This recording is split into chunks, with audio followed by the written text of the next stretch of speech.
Welcome to Kenton's videos. Enjoy the video. You begin by preparing the environment. Confirm your Discord version and operating system so you know which log files to read.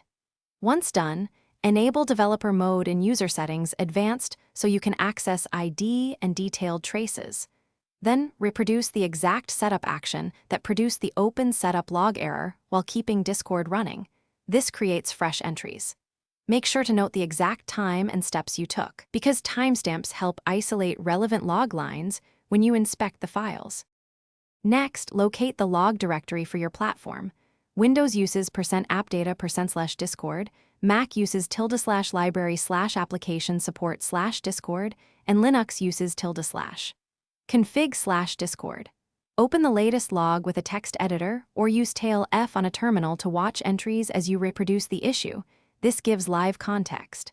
Then search for clear keywords like setup, failed, or error, and read the surrounding stack trace lines to identify the failing module.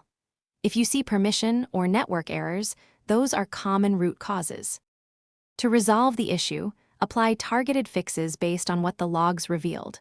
Run Discord with elevated permissions if you saw access denied messages, clear corrupt settings or caches by deleting the local storage files, and check firewall or proxy settings if network errors appeared. Once changed, restart Discord and reproduce the setup to verify the problem is gone.